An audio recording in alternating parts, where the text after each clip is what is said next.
Welcome back, guys. Darman 101 here with another video. I know I haven't posted quite a bit.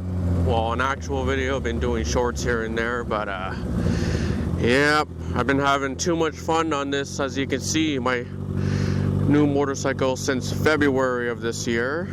I got rid of my Ninja 650 back in Feb and upgraded to a Kawasaki Ninja 1000 SX. This is a 2014 model, and in today's video I'm gonna go in and have an in-depth review of my bike since I've had it this year. I put quite a bit of mileage on it since I've gotten it so far. Let's just say 3 riding seasons about in 1 riding season, and let's get to it. Before we get on to the video, I just want to remind you guys to hit the like and the subscribe button. I greatly appreciate it. So on to this beast of the machine. So like I said, this is a 2014 Kawasaki Ninja 1000 SX. And what a fun machine this is. And if you haven't seen my other videos, I used to have a 2007 Ninja 650 for about 9 years, so I made a lot of videos on that in the past. And yeah, it was a very fun bike. We're gonna go to a place where we can go see the bike, so there's nobody around. Hopefully there's nobody there around, so we can take a good look at this thing and tell you all about it.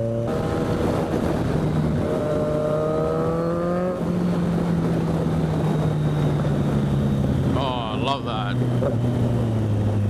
Hopefully the mic will pick the gargling up, because that just sounds amazing.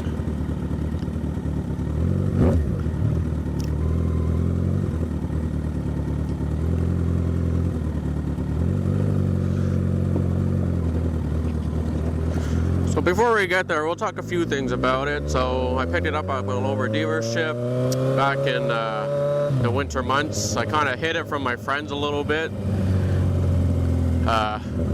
It's pretty much a surprise because I always wanted like an upgrade from the 650 for a long time, and I've been waiting and waiting and waiting, and saved up, and oh. Ooh.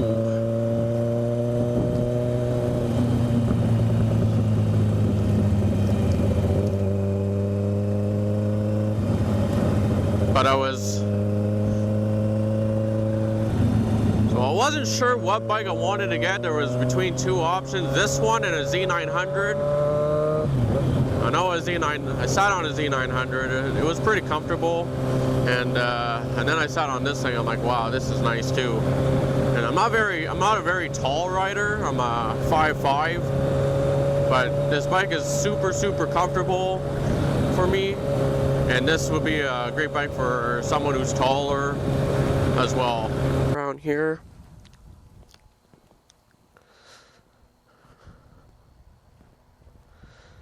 It's a pretty sharp looking machine. I put about 22,000 kilometers on it since I've had it this year, so I did a lot of riding, like I said before, 3 seasons in 1 season pretty much. Added some stickers just to shut it up a bit. My Instagram, you can follow me. So before I start, I also bought a Insta360 X3, and I'm recording on a GoPro Hero 10. My drift camera is no more good because it broke. So anyway, so what do we got here? So we got an aftermarket power supply that's charging my phone, very handy. So I have a RAM mount. Never had a RAM ball, so I bought like an aftermarket phone holder for it, which is pretty cool. It's all made out of aluminum. I like it a lot. It has an Oxford heated grips, which is really nice. I use it a lot. This is an aftermarket windshield dark screen. It has like little aftermarket LED lights, blue lights. Another holder for my 360 camera. Aftermarket rim stripes, obviously. The tires I'm running on it are Dunlop Road Smart 3s. It's a sport touring tire, and believe it or not, there's 15,000 kilometers on these tires. It's crazy how long they last. And I still got lots left. I'm not even at the wear bars yet down there, so right here. It's still indented. Pretty good tires, not too bad at all. It has an aftermarket, when I bought aftermarket exhaust, of course, it did have a cat on it, so I decatted it. So as you can see, there is a white pipe under there that I bought on eBay. This is called a QD. Never even heard of it before, but whoever had it had it on, and it has 4 baffles that you can put in, so 2 on each side. Right now there's only 2 of them in, because I find that's the best noise for me. If all of them are out, it's too loud. I get a lot of drone, but 2 of them in is nice. And if I wanted to make it even more quiet, I can just put in all 4. But 2 is I find perfect. The bike has 76,000 kilometers.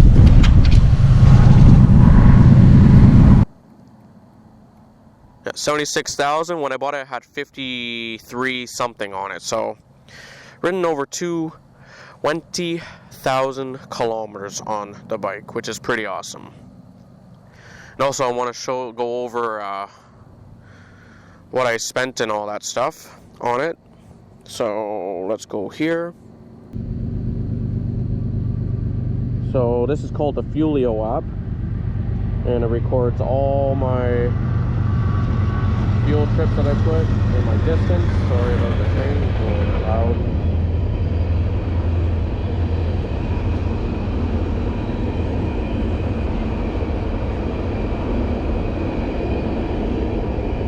Alright guys, this is the stats on my Ninja 1000. It's called the Fuelio app.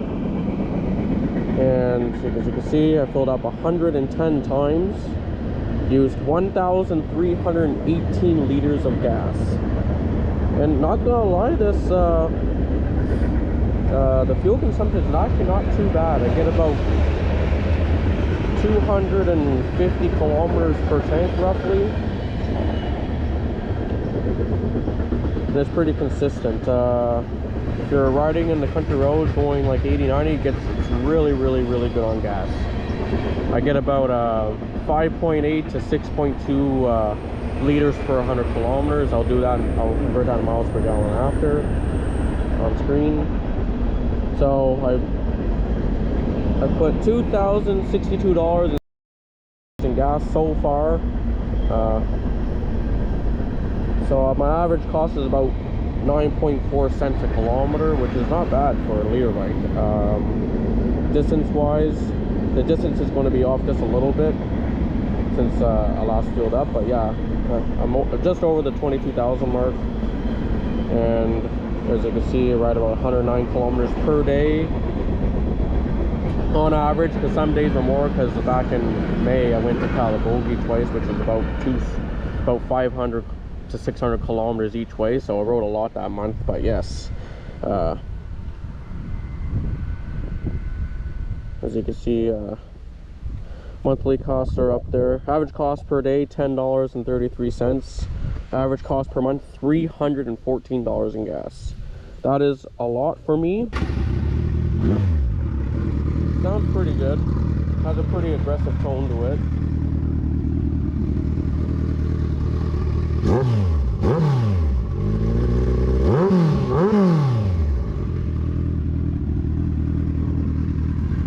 Sounds great when you're on the bike too. It actually sounds louder than what it actually does when you're like away from it, but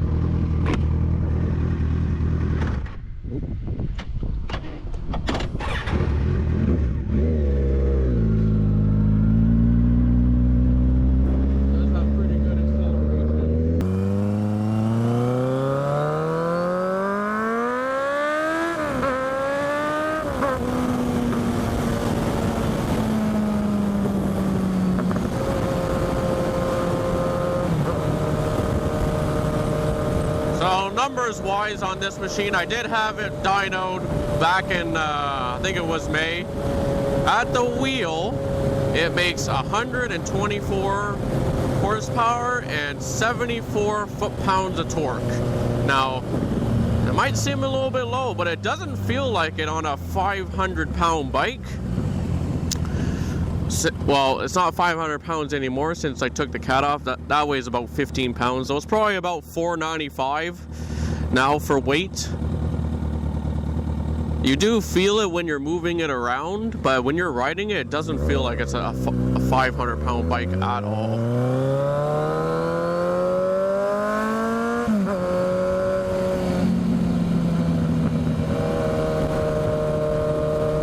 But yeah, I really love this bike. I'm going to keep it as long as possible. I already did 3 oil changes on it so far, but I'm going to wait till the spring to change it again. I've been changing it every 5,000 kilometers, which is pretty early. So yeah, maintenance wise, I've had to replace the chain on it. I've replaced 1 set of tires. I do have an RK chain on there, 530 chain, pretty strong. I do have a Vortex sprocket. I did change my sprockets as they were pretty worn after I rode it for a couple months when I first had it. But this bike has been really good. The windshield, there's like 3 places it can go up and down. The heated grips work very well. These Oxford grips. They're pretty worn though. That's the only thing. They're pretty worn on top. So they must have been on here for a while, whoever had it. And when I bought the bike too, it did come with side bags. So I do have the color matching luggage compartments for this thing. So if I ever want to go for a really far trip, I can.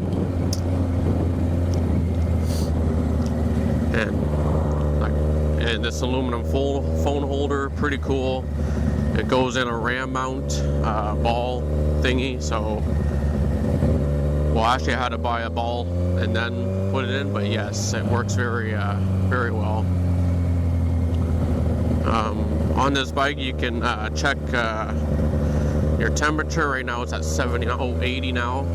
On cool nights, it likes to run in the low 60s Celsius, so I think that's pretty good. It doesn't get too hot at all, except if you're like light to light, but it cools down pretty quickly once you're like riding for a while.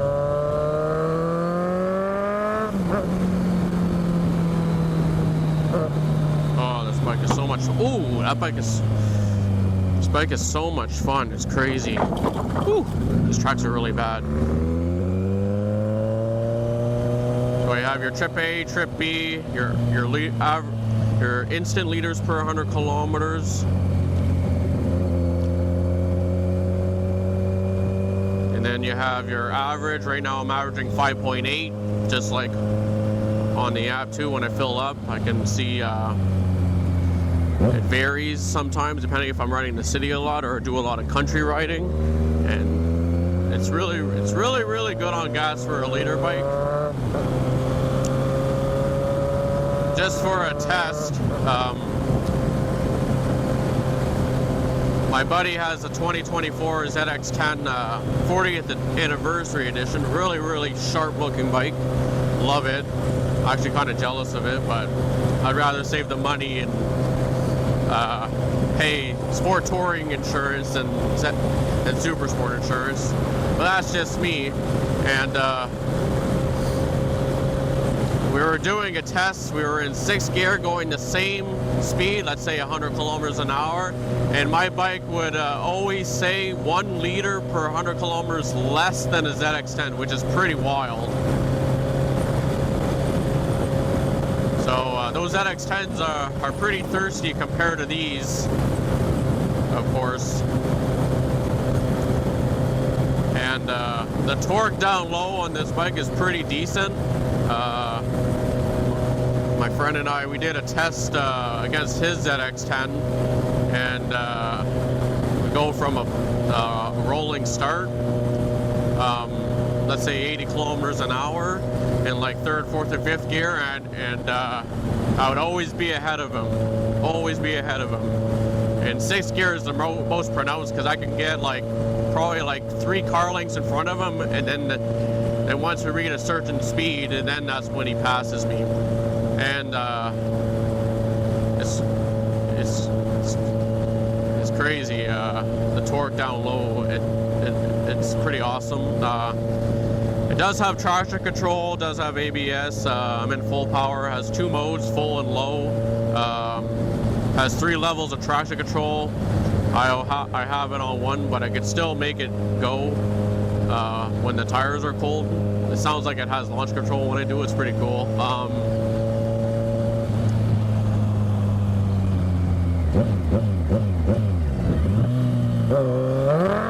There we go. That's the traction control kicking in, just for a test. It sounds so cool when it does it. The only thing I wish this bike should have is a little bit more horsepower for its displacement. Since it is an inline 4 and it's very, very close to the ZX10 motor, not exactly, but like bore and stroke wise, it's close.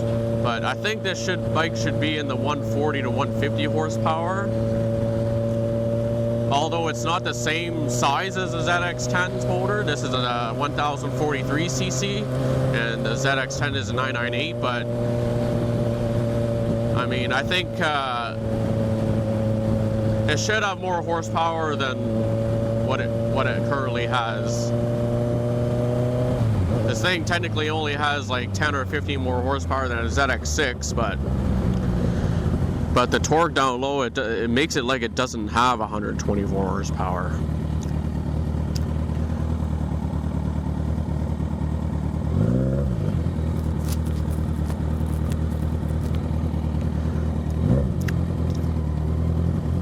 But yeah, this bike's been really, really fun. A lot of country rides with it. Been on far trips with it, like a couple hours away. I've been in twisties a lot with it, and it handles quite often.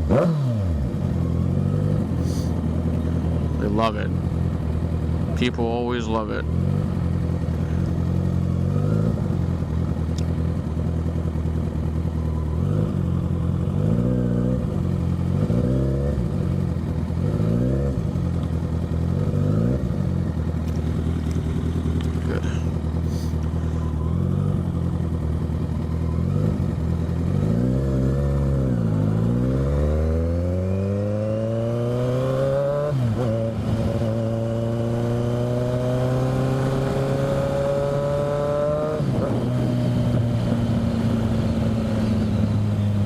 So speed-wise, top speed of this thing is about 260, 265. First gear, I can go 107. Second gear, 148. Third gear, 178, I think. Fourth gear, 205. Fifth gear, 230 something. And then sixth gear, 260. And she moves for a big girl. She moves. I honestly think though, if this thing had like 30 or 40 more horsepower, at the wheel, it could give a stock ZX10 a run for its money. Even though the gearing is not really the same, but it'd be toe-to-toe for a while. Possibly after the 200K mark.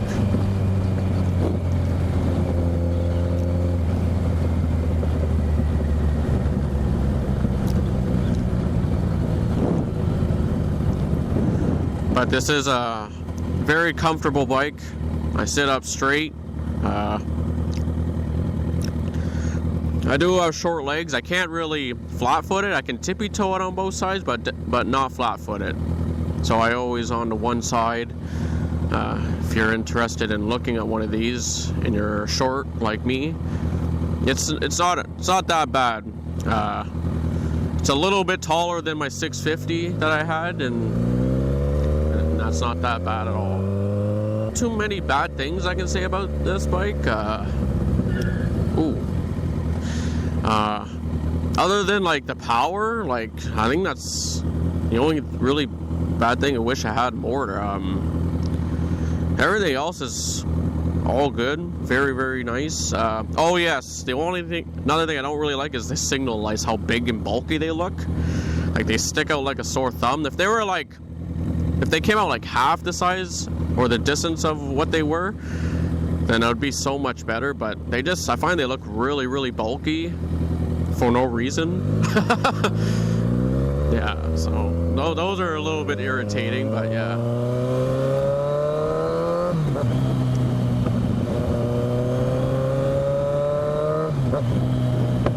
Oh, the pops. So all as well, I forgot to mention, when I got the bike dynoed, it does run a little lean, about halfway through the RPM range. So around 6,000 RPM, it does richen out properly, but other than that, the bike runs fine. Maybe one day I'll get the bike flashed, I'm not too sure, but we'll see. I wish I could have made a lot more actual videos instead of shorts this year on the bike, but I've just been having too much fun on this thing. But I gotten a lot of riding out of it to give a proper review on it, and I do highly recommend this motorcycle for like city commuting, country rides, even the twisties. You're comfortable, you're not always on your wrist like on a Super Sport. You can have just as much fun on this bike than I'd say on like a ZX10 or a ZX6 for sure. And you got all the power you need.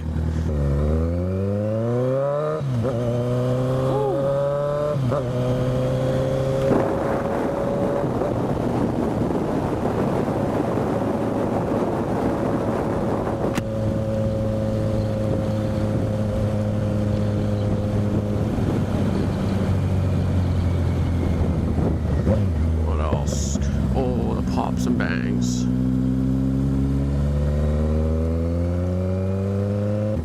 Well guys, I hope you enjoyed the video and enjoyed the sounds of this thing and my little in-depth review of it. And give this video a like and don't forget to subscribe. Darman101 out. Peace.